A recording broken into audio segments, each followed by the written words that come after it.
Chers frères et sœurs d'Avignon, c'est avec joie que je me trouve parmi vous aujourd'hui au travers d'Internet.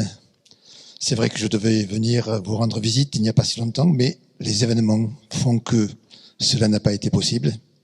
Mais aujourd'hui, par ce moyen, je peux vous apporter le message que Dieu a mis sur mon cœur pour vous, pour aujourd'hui.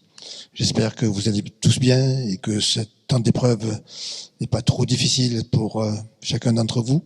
Mais nous avons un grand Dieu, un Dieu qui est vivant, un Dieu qui est présent et qui, dans des temps d'épreuve, nous encourage à persévérer et à aller de l'avant et à continuer à porter du fruit pour lui. Il faut surtout ne pas baisser les bras. Il faut surtout ne pas s'arrêter. Il faut surtout ne pas se décourager. Mais avec l'aide du Saint-Esprit et la force que Dieu nous donne, continuer malgré tout à servir notre Dieu et à le suivre. En tout cas, que Dieu vous bénisse, chacun d'entre vous, que son nom soit loué et béni et adoré. Amen. Nous allons lire un passage de la parole de Dieu qui se trouve dans le livre de Marc, dans l'évangile de Marc, Marc 11, 12 à 14 et 20 à 25. Et c'est le pasteur Alain qui va faire la lecture. Le lendemain, comme il sortait de Béthanie, Jésus eut faim. Apercevant de loin un figuier qui avait des feuilles, il alla voir s'il s'y trouvait quelque chose, mais s'en étant approché, il n'y trouva que des feuilles, car ce n'était pas la saison des figues. Il prit alors la parole et dit : « Que jamais personne ne mange plus de ton fruit. » Et les disciples l'entendirent. Et puis à partir du verset 20 à 25, « Le matin, en passant, les disciples virent le figuier séché jusqu'aux racines. Pierre, se rappelant ce qui s'était passé, dit à Jésus : « Rabbi, regarde le figuier qui a été maudit et séché. » Jésus prit la parole et leur dit : « Ayez foi en Dieu. En vérité, je vous le dis, si quelqu'un dit à cette montagne : ôte-toi de là et jette-toi dans la mer, et s'il ne doute pas en son cœur, mais croit ce qu'il a dit arrivera, et cela lui sera accordé. C'est pourquoi je vous dis, tout ce que vous demanderez en priant, croyez que vous l'avez reçu et vous le verrez s'accomplir. Et lorsque vous êtes debout en prière, si vous avez quelque chose contre quelqu'un, pardonnez, afin que votre Père qui est dans les cieux vous pardonne, vous aussi, vos fautes. » Dans les évangiles, Jésus dénonce sévèrement l'hypocrisie des pharisiens. Quand nous lisons tous ces textes des évangiles, nous sommes étonnés de voir cela. Par exemple, dans l'évangile selon saint Matthieu, au chapitre 15, il attribue aux pharisiens les paroles du prophète Ésaïe. Et il leur dit : « Ce peuple s'approche de moi de la bouche et m'honore des lèvres, mais son cœur est éloigné de moi. » Et puis il dit encore, toujours dans l'évangile de Matthieu, « Malheur à vous, hypocrites, parce que vous faites pour l'apparence de longues prières. » Toute la Bible nous enseigne que Dieu regarde au cœur et il ne regarde pas aux apparences. Le jour où Samuel devait choisir un roi pour régner sur Israël, il a vu Eliab. Et il s'est dit en lui-même, c'est certainement celui-là que Dieu a choisi. Pourquoi ? Parce que Eliab était grand, était fort, était beau. Alors c'est lui. Et l'Éternel a répondu à Samuel, lui a dit, l'Éternel ne considère pas ce que l'homme considère. L'homme regarde à ce qui frappe les yeux, mais l'Éternel regarde au cœur. Et puis dans un autre passage, le roi Saül est vainqueur des Amalécites, mais il a désobéi à Dieu. Et Samuel lui a dit, et lui dit, les holocaustes et les sacrifices font-ils autant plaisir à l'Éternel que l'obéissance à ses ordres ? Non, car l'obéissance vaut mieux que la graisse des béliers. Et c'est parce qu'il connaissait les cœurs de Caïn et d'Abel que Dieu a accepté l'offrande d'Abel et qu'il a refusé l'offrande de Caïn. Et c'est la même vérité que nous retrouvons dans notre texte. De l'extérieur, le figuier avait toutes les caractéristiques d'un bel arbre, abondant en fruits. Mais le problème, c'est que tout en ayant de belles feuilles, il n'y avait pas de fruits. Et la tragique conséquence est que Jésus maudit le figuier et qu'il sèche.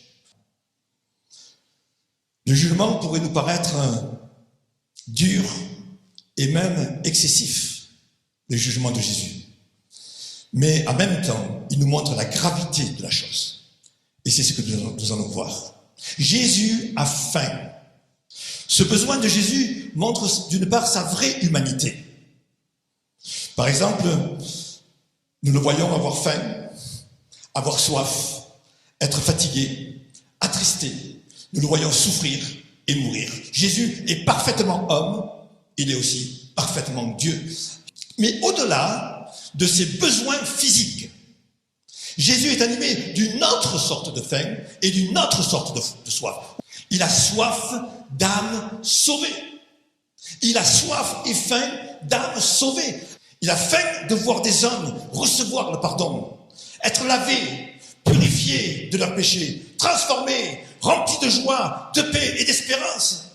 Nous voyons cela dans le récit de sa rencontre avec la Samaritaine, s'attendant à voir les habitants du village venir vers lui, alors que ses disciples lui disaient « Mange, mange, tu as faim, mange !» Il disait « J'ai une autre nourriture à manger. » Cette faim de Jésus, nous pouvons aussi l'apercevoir lorsque il voit se rassembler autour de lui une foule de gens pour l'écouter.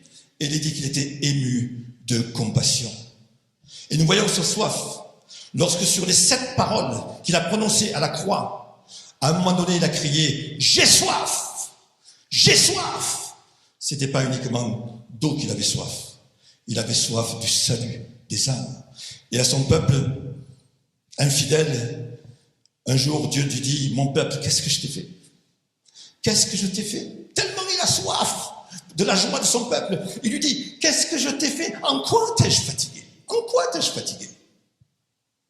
Et puis, nous pouvons voir aussi cela lorsque, après sa résurrection, par 3 fois, il s'approche de Pierre et lui dit, Simon, fils de Jonas, est-ce que tu m'aimes? Et oui, Seigneur, tu sais que je t'aime. Simon, fils de Jonas, est-ce que tu m'aimes? Et 3 fois. Et si le Seigneur venait maintenant de moi, près de moi, et me disait, Pasteur Ago, est-ce que tu m'aimes? Ou toi, au bout de toi, est-ce que tu m'aimes? Et s'il le répétait une 2e fois, et s'il le répétait une 3e fois, tellement il a soif de l'amour aussi de ses enfants. Il a la même soif aujourd'hui du salut des hommes. Et il a la même soif du salut de ses enfants. Il a faim et soif de leur confiance, de leur attachement, de notre attachement, de notre adoration, de nos louanges, de notre dévouement, de notre présence. Jésus a soif. Jésus a soif que nous soyons là. Il a soif qu'on l'adore. Il a soif qu'on le loue. Il a soif qu'on le prie. Il a soif qu'on l'écoute. Il a soif de demeurer avec nous. Il a cette soif aujourd'hui et il a cette faim. Quelle est son attente? Eh bien, Jésus attend simplement que moi, toi, nous le rassasions. Que nous le rassasions. Vous savez, lorsqu'on fait une fête, bien notre désir c'est quoi? C'est de rassasier les gens. Bon, c'est la fête, mais c'est de rassasier les gens qui vont être là, qui soient contents qu'on leur fasse de bonnes choses, parce qu'on prépare l'apéro. On prépare de bonnes choses pour que les gens soient rassasiés. Eh bien, Jésus attend que toi, tu le rassasies. Jésus attend que moi, je le rassasie. Jésus attend que moi, eh bien, je puisse le désaltérer et le réjouir. Il a faim et soif. Et il voit un figuier. Il voit un figuier. Et naturellement, il va s'approcher pour cueillir les fruits, pour se rassasier. Mais le figuier doit toujours être prêt à rassasier Jésus, à combler ses besoins, à répondre à ses attentes. Ce figuier est l'image des enfants de Dieu. Ce figuier, c'est toi et c'est moi, enfants de Dieu. Nous sommes appelés à combler la faim et la soif de Dieu par une vie consacrée, un témoignage vivant, un humble service. Souvenons-nous des paroles de l'apôtre lorsqu'il dit « Nous sommes pour Dieu, la bonne odeur de Christ. » Pourquoi pour Dieu?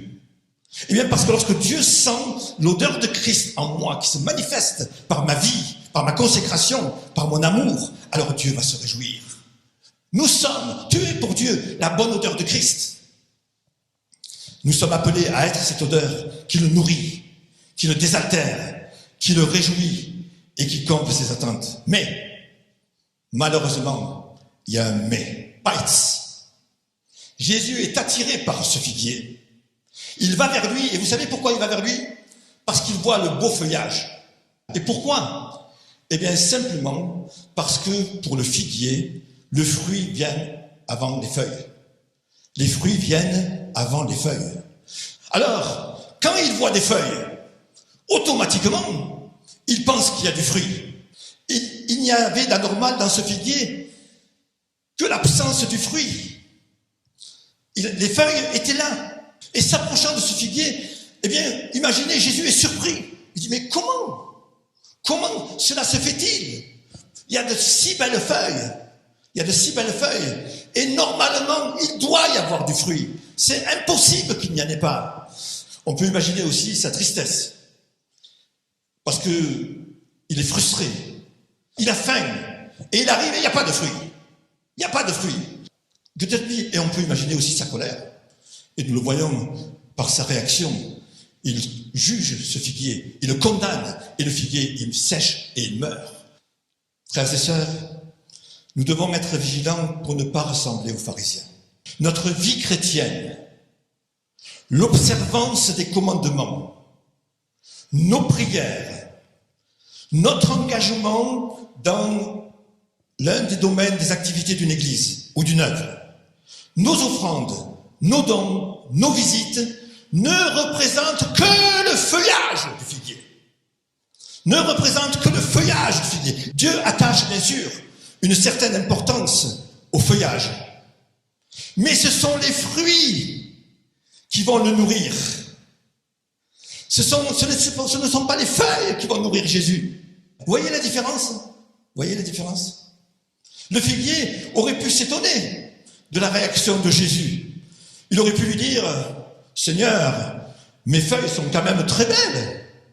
Elles sont tendres, il y en a beaucoup, elles sont brillantes, d'une belle couleur. Je vais te faire une bonne salade. Et tu vas manger les feuilles. Le figuier pourrait aussi confondre les feuilles avec les fruits, en pensant que les feuilles sont des fruits. Jésus, Seigneur, toutes ces feuilles, c'est pour toi. Mange, bois. Ainsi, frères et sœurs, nous ne pouvons pas nous contenter d'avoir des feuilles. Nous ne devons pas nous fier aux apparences seulement de la piété. Et surtout, nous ne devons pas confondre les feuilles avec les fruits. Ce qui rassasie le Seigneur, ce n'est pas ce que je fais, ce n'est pas ce qui est visible. Ce qui rassasie et réjouit le Seigneur, c'est ce qui suscite ce que je fais et ce qui est visible. C'est le fondement ou la racine de ce qui se voit. C'est le fondement qui est important. Et non pas ce qui se voit. Ce fondement ou cette racine, c'est simplement l'amour. Le fruit par excellence, c'est l'amour. L'apôtre Paul montre dans 1 Corinthiens 13 la différence entre les feuilles et les fruits. Il est dit clairement que si nous n'avons pas l'amour, vous connaissez très bien ce passage, si nous n'avons pas l'amour, nous ne sommes rien. Et même notre piété, aussi excellente et performante qu'elle soit, n'a aucune valeur. Ce qui va rassasier le Seigneur, c'est l'amour, et non pas les signes de piété ou les œuvres de piété. Alors cela ne signifie pas que les signes ne servent à rien, au contraire. Mais ces signes n'ont aucun poids s'ils ne sont pas les fruits de l'amour. C'est très important ce que je suis en train de dire, pour moi et pour chacun d'entre nous. Je le répète, ces signes, notre piété n'a aucune valeur si elle n'est pas le fruit de l'amour. Même le fondement de l'œuvre de Christ à la croix, c'est l'amour. Il est dit dans Romains, Dieu prouve son amour envers nous, en ce que lorsque nous étions encore des pécheurs, Christ est mort pour nous.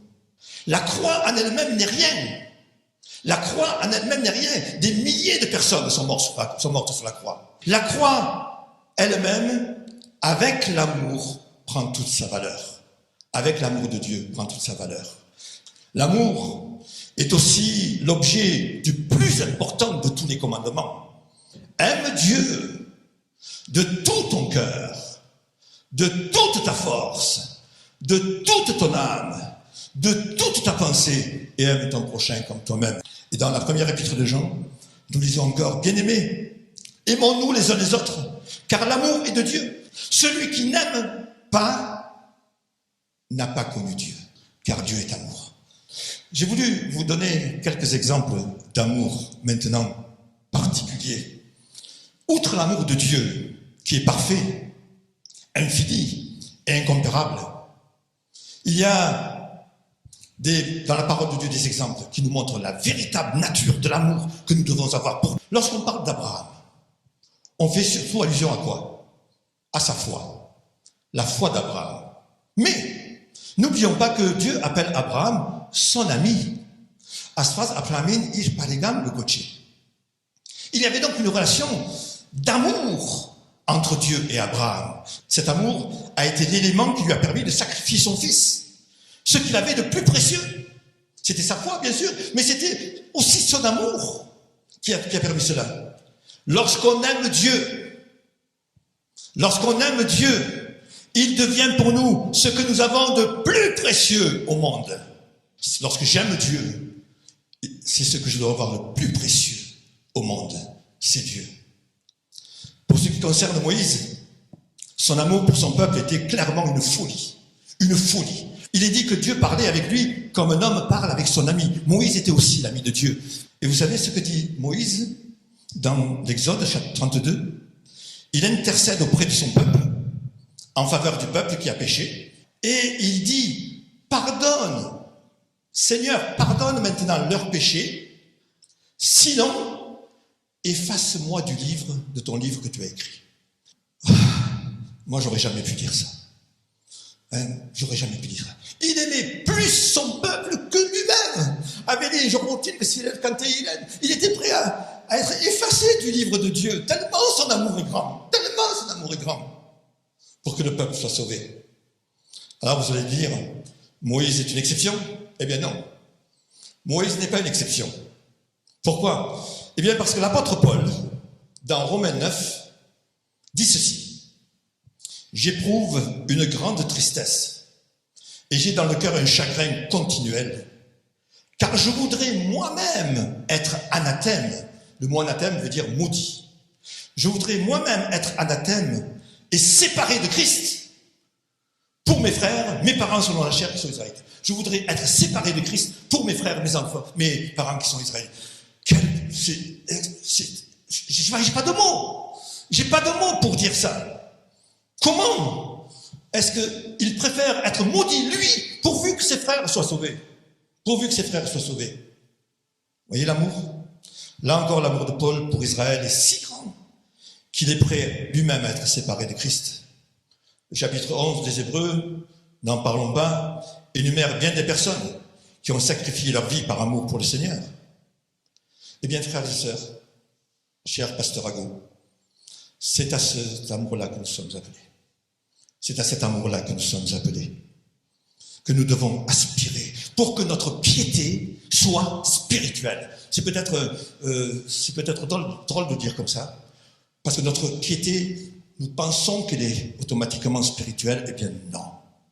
Si je veux que ma piété soit spirituelle, il faut que j'aime de cette manière-là, pour que notre service et notre témoignage soient efficaces. Cet amour, bien sûr, est l'œuvre du Saint-Esprit. Et Jésus, alors le lendemain, en passant au même endroit, les disciples ont vu que le figuier avait séché. Alors Pierre dit à Jésus, Maître, regarde le figuier que tu as maudit. Il a séché. Et en partant de là, Jésus donne un enseignement sur la foi, la prière et le pardon.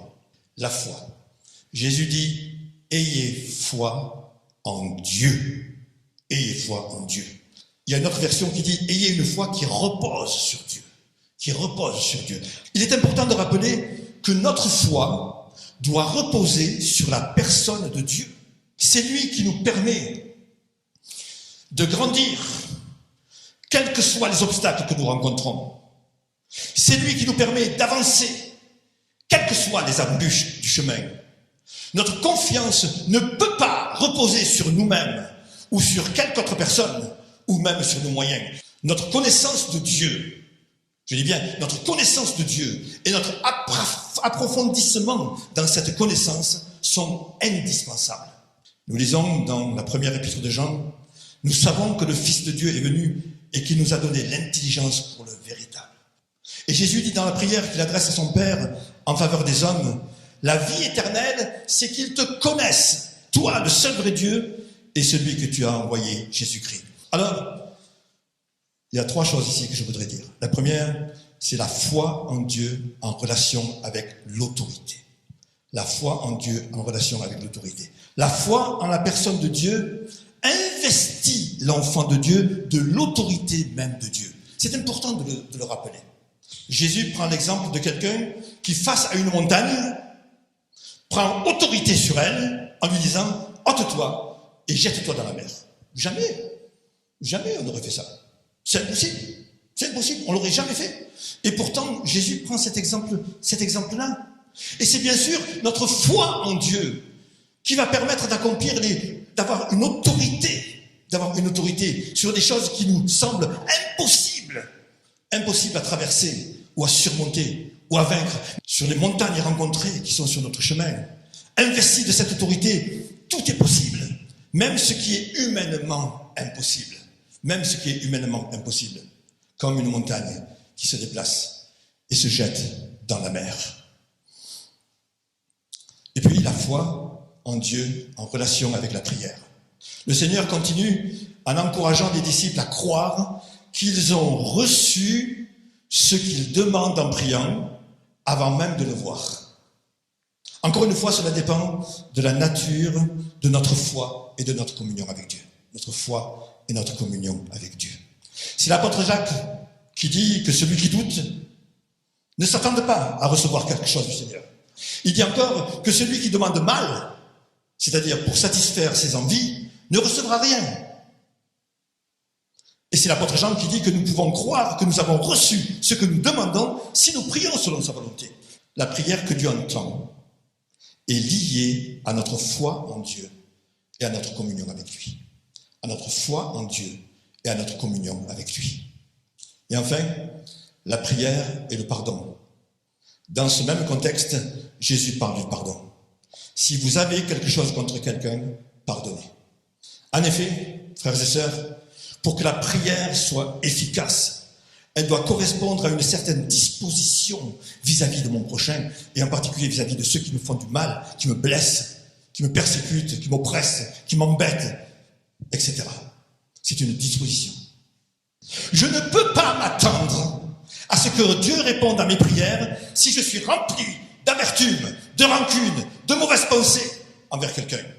Je ne dois pas m'attendre. Je ne dois pas être étonné. C'est l'apôtre Paul qui dit dans Timothée, « Je veux que les hommes prient en tout lieu en élevant des mains pures, sans colère, ni mauvaise pensée. » Là encore, ma foi en la personne de Dieu et ma communion avec lui vont me permettre de pardonner. Frères et sœurs, je nous encourage, moi le premier, si tu as quelque chose contre quelqu'un, pardonne. Si tu ne pardonnes pas, tu n'auras pas de réponse à tes prières. Ma foi et ma communion avec Dieu. Frères et sœurs, nous sommes appelés à rassasier notre Dieu par notre consécration et le sacrifice de notre vie. Ne confondons pas les feuilles avec les fruits. Tout ce que je fais, ce ne sont pas les fruits qui rassasient. Ce qui rassasie le Seigneur, c'est l'amour qui me pousse à faire ce que je fais. C'est l'amour qui me pousse à faire ce que je fais. Et le fruit par excellence, c'est l'amour. Ayons foi en la personne de Dieu.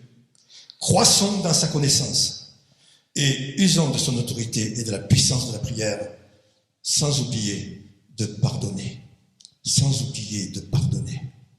Vous savez, lorsqu'on s'est rencontrés par groupe pour réfléchir à l'audit sur l'audit que nous devions faire, dans notre groupe à nous, qu'on appelle le groupe spirituel, au niveau national, plusieurs fois est venue la question de la repentance. La repentance. Il faut parler de la repentance. Il faut qu'on se repente. Alors, ne gardons rien en nous-mêmes contre quelqu'un. Ne gardons rien en nous-mêmes contre quelqu'un. Quelqu'un peut être embêtant, méchant, tout ce que vous voulez, mais ne gardons rien, remettons entre les mains de Dieu. Ma foi et ma communion avec Dieu vont me permettre de pardonner, vont me permettre de pardonner. Alors que Dieu nous aide à être ses figuiers, que lorsqu'il s'approche de moi, eh bien, il ne voit pas que des feuilles. Il ne voit pas que des feuilles. Il voit du fruit. Et Jésus se régale, va se régaler de mes bons fruits, et il va être rassasié. Comme Dieu a dit pour Job, vois mon serviteur Job.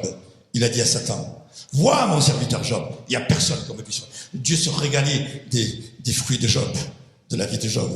Moi, je désire que Dieu se régale de ma vie. Dieu se régale de mes fruits. Et qu'il puisse même dire à Satan, regarde mon serviteur Jacob. Regarde mon serviteur Michel. Regarde mon serviteur Bruno. Regarde mon serviteur Jacques. Il n'y a personne comme lui sur la terre. Je me régale avec leurs fruits. Je me régale avec leurs fruits. J'ai faim de leur joie. J'ai faim de leur vie. J'ai faim de leur bonheur. J'ai faim de leur espérance. Je me régale de leur vie. Je me régale de leur vie. Que Dieu vous bénisse. Amen. Prions ensemble. Seigneur, je voudrais te remercier et te rendre grâce. Et je veux te bénir, Seigneur. Pardon pour toutes les fois où tu t'es approché de moi et tu n'as pas trouvé de fruits. Oh, il y avait des feuilles, certainement. Parce que je fais des visites, parce que je fais des messages, parce que j'encourage les uns, les autres, parce que je m'approche de toi, je prie. Oui, il y avait des feuilles.